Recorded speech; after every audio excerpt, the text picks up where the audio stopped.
แยกรถออกมาจนเหลือแต่ตัวถังเปล่าๆแบบนี้สนิมนอกในทุกจุดเละทั้งคันจะขัดสนิมเสร็จเมื่อไหร่เนี่ยนี่คือการคืนชีพรถโบราณ Honda S500 รถสปอร์ตในตำนานคันแรกของ Honda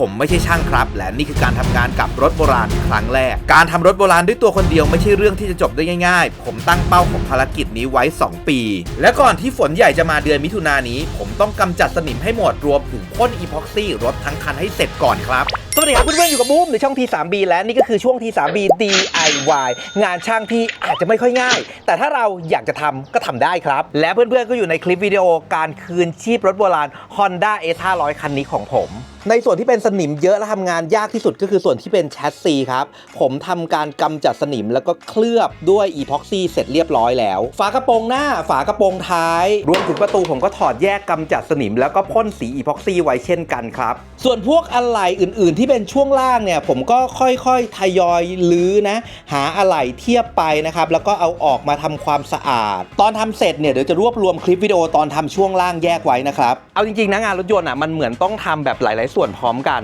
และสิ่งที่ผมต้องเร่งทำที่สุดตอนนี้นะครับก็คือกำจัดสนิมให้หมดและเคลือบอีพ็อกซี่รถทั้งคันก่อนที่หน้าฝนจะมานะครับเพราะว่าหน้าฝนมาเนี่ยอากาศมันจะชื้นนะครับสนิมที่มันเกาะอยู่เนี่ยมันก็จะยิ่งลุกลามมากขึ้นรถมันเป็นของชิ้นใหญ่นะครับเราไม่สามารถขัดทีเดียววันเดียวเสร็จทั้งหมดได้อยู่แล้วในการขัดสนิมรถทั้งคันเนี่ยผมจะแกะชิ้นส่วนที่แกะได้ก่อนนะจากแชสซีจากฝากระโปรงหน้าฝากระโปรงหลังหรือจากประตูทีเนี้ยมันจะเหลือชิ้นส่วนที่แกะไม่ได้ก็คือตัวถังรถทั้งคันแบบนี้ทีนี้เวลาทำงานเนี่ยถ้าเราขัดไปรวดเดียวยาวๆเลยนะแล้วงานมันไม่ได้เสร็จนะครับส่วนที่เปิดสนิมจนเห็นเนื้อเหล็กแล้วเราจะต้องทาน้ำยาแปลงสภาพสนิมซึ่งถ้าทาน้ำยาแปลงสภาพสนิมล้นไปส่วนที่ยังไม่ได้ขัดสนิมส่วนที่เป็นสนิมมันก็จะขัดยากและหลังจากทาน้ำยาแปลงสภาพสนิมเนี่ยมันก็ปกป้องได้ระดับหนึ่งแหละแต่ว่ามันก็ไม่ควรจะโดนความชื้นครับในกรณีที่ฝนตกและโดนความชื้นสนิมเนี่ยมันก็จะเกิดขึ้นอีกเพราะฉะนั้นการทำงานกับรถโบราณทั้งตัวถังเนี่ยเราต้องแบ่งส่วนการทำงานเป็นส่วนๆครับภายนอกนะผมก็จะแบ่งคร่าวๆไว้ประมาณ 5-6 ส่วนนะครับถ้าเราแบ่งการทำงานแบบนี้เราจะควบคุมขั้นตอนการทำงานได้ง่ายกว่าครับ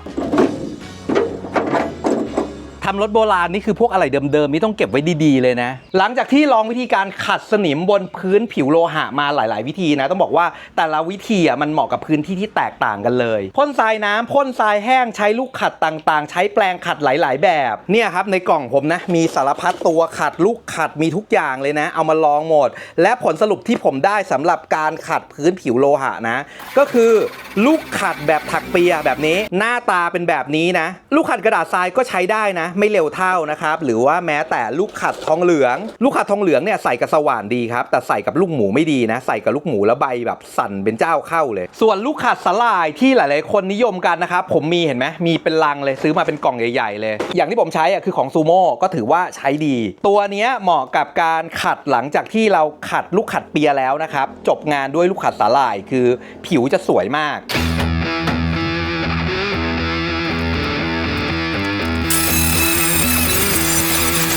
อันนี้ส่วนที่ยังไม่ได้ขัดอันนี้ส่วนที่ขัดออกไป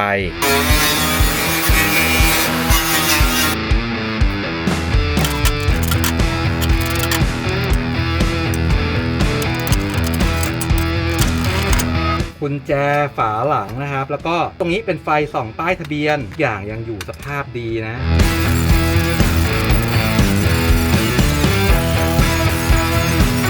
ทีนี้บางคนอาจจะสงสัยนะครับว่าทำไมผมไม่เอาลูกขัดสลายขัดรอบเดียวไปเลยต้องมาขัด2 รอบ 3 รอบเดี๋ยวจะพามาดูตรงนี้คือถ้ามันเป็นสนิมแบบนี้นะจริงๆเอาลูกขัดสลายขัดเลยก็ได้แค่มันจะเปลืองลูกขัดสลายนะแต่ที่ไม่ควรเอาลูกขัดสลายมาขัดนะครับก็คือพื้นผิวแบบนี้เพื่อนๆเห็นไหมมันเป็น2 ชั้นมันเหมือนมีสีหรือน้ำยาอะไรบางอย่างเคลือบอยู่อ่ะถ้าเราเอาลูกขัดสลายมาขัดบริเวณนี้ครับลูกขัดสลายอ่ะมันจะเสียคมแบบเร็วมากๆทีนี้พอลูกขัดสลายเขาเสียคมไปเนี่ยเขาจะกินใยขัดของเขาไปเรื่อยๆเพราะว่ามันเกิดการสะสมความร้อนใยขัดก็จะละลายเร็วซึ่งเป็นเหตุผลที่ทำให้ลูกขัดสลายเราหมดเร็วแล้วมันก็เปลืองไอ้ลูกขัดเปียแบบนี้มันใช้ได้นานกว่าแล้วก็ใช้ได้เยอะกว่านะเมื่อกี้ผมลองดูนะจะเป็นลูกใหม่หรือลูกเก่านะครับจริงๆแล้วไม่ได้ต่างกันมากนะแกะลูกใหม่มาใช้ประสิทธิภาพการขัดก็ยังใกล้เคียงกับของเดิมเราจะเอาลูกขัดเปียไล่ขัดสนิมแบบนี้ไปเลย1 รอบ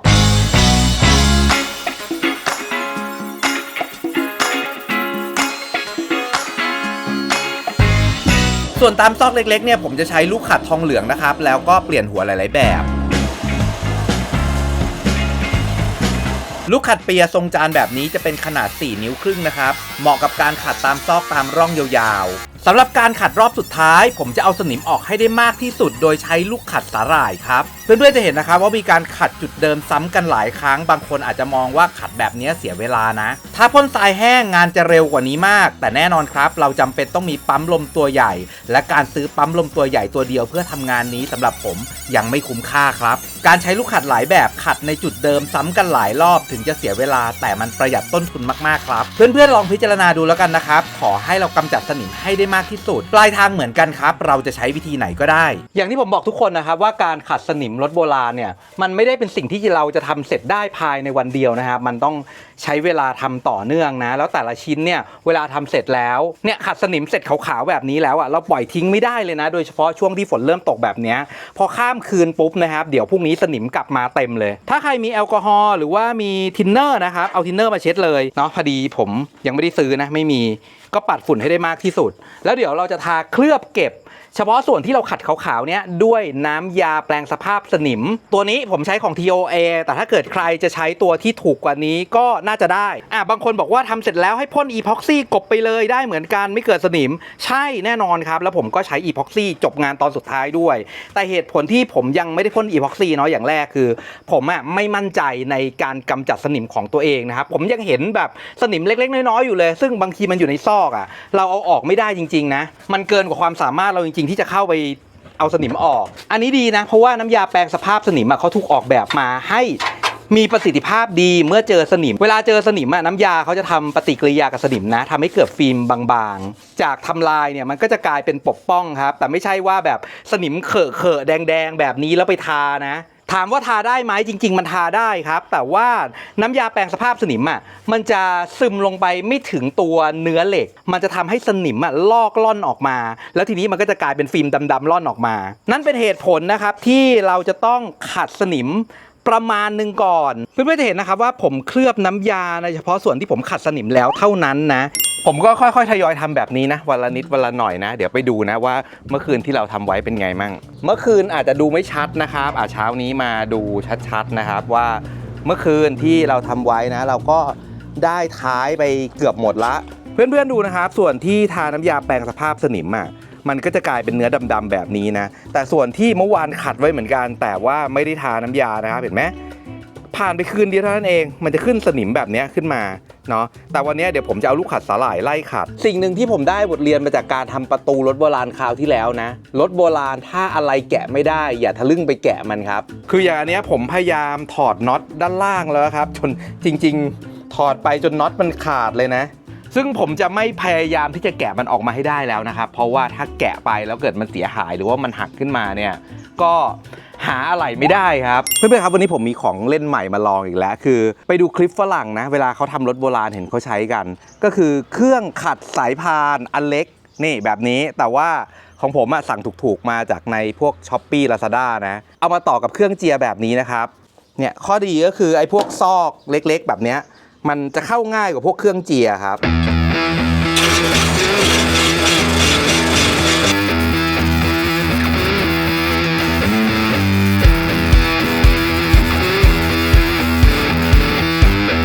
เท่าที่ผมลองดูมันน่าจะเหมาะกับพื้นผิวเรียบๆหรือมุมคมๆมากกว่านะครับพอเป็นรถโบราณที่มันมีความบุบเยอะๆเนี่ยมันเข้าในพื้นที่ยากครับ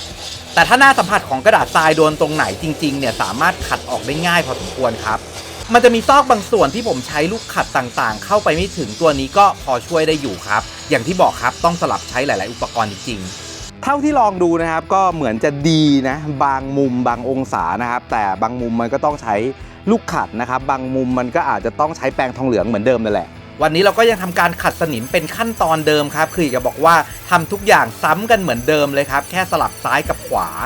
บางคนอาจจะมองว่าการทำแบบนี้มันน่าเบื่อนะครับแต่ส่วนตัวนะสำหรับผมรู้สึกว่ามันสนุกครับเวลาทำเนี่ยทำจนหยุดไม่ได้อันนี้ก็แล้วแต่ความชอบของแต่ละคนนะครับสำหรับเพื่อนๆที่หาเครื่องดูดฝุ่นเกรดอุตสาหกรรมสำหรับใช้กับงานช่างดูดสนิมดูดปูนอะไรแบบนี้นะผมแนะนำใช้แบบนี้เลยนะเดี๋ยวผมปักตะกร้าไว้ให้นะครับเพราะว่าตัวนี้ผมใช้มาปีนี้ปีที่8แล้วนะยังใช้งานดีอยู่เลย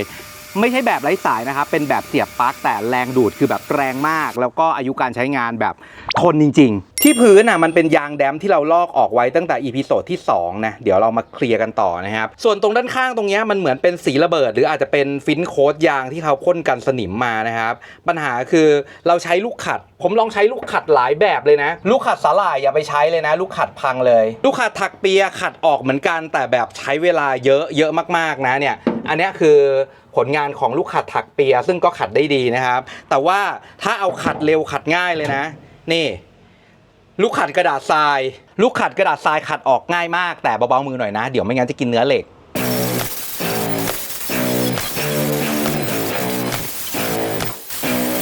ระหว่างขัดเนี่ยผมก็จะเจอจุดที่ผุหลายจุดนะครับพวกนี้เราก็ขัดสนิมออกให้ได้มากที่สุดไปเลยนะครับเรื่องการปะผุเนี่ยเดี๋ยวไปว่ากันทีหลังหลายคนทักผมมานะว่าทำรถโบราณแบบนี้ทำเองค่าใช้จ่ายต้องสูงแน่ๆผมจะบอกทุกคนว่าตั้งแต่ทำมาเนี่ยค่าใช้จ่ายของผมเนี่ยยังไม่ถึงหมื่นเลยครับส่วนใหญ่จะเป็นค่าน้ำยากับลูกขัดครับส่วนเครื่องมือต่างๆเนี่ยผมก็จะใช้เท่าที่ผมมี7 ชั่วโมงกับการทำงานตั้งแต่ประมาณสัก11 โมงจนถึง5 โมงเย็นผมก็ต่องานจากเมื่อวานนะได้แก้มท้ายมาแล้วก็ได้ภายในนะครับคอกพิทด้านหลังเคลียร์ละแล้วก็ได้แก้มหน้าด้านหน้าตอนนี้นะครับก็เคลียร์มาครึ่งคันนะดำๆคือทำแล้วนะครับแดงๆอันนี้คือยังไม่ได้ทำอะไรเลยนะ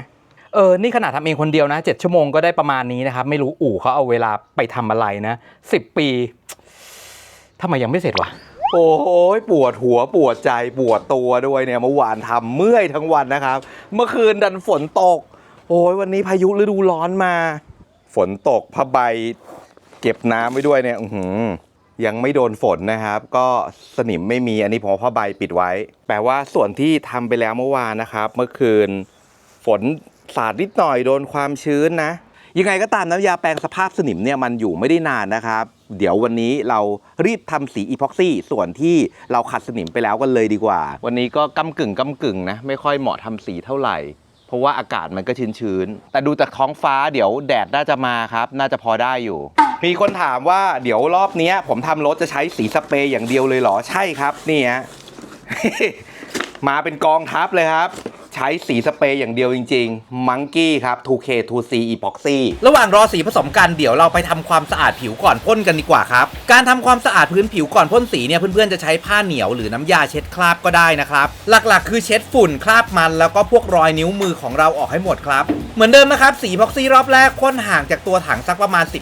15-20 เซนพ่นเป็นละอองลอยๆแบบนี้ไว้ก่อนครับตัวถังภายนอกและภายในทั้งหมดผมจะใช้สี Epoxy สีเขียวทั้งหมดครับส่วนตัวผมชอบใช้สีสเปรย์นะเพราะว่าไม่ต้องใช้ปั๊มลมแล้วก็ไม่ต้องมานั่งผสมสีไม่ต้องล้างกาแล้วก็กลัวสัดส่วนสีผิดรอบ2เนี่ยผมจะพ่นให้ช้าขึ้นแล้วก็ชิดขึ้นนะครับห่างจากตัวถังประมาณ10 เซนสีของ Monkey เนี่ยเขาออกแบบมาให้พ่นใกล้และลดการเยิ้มของสีแล้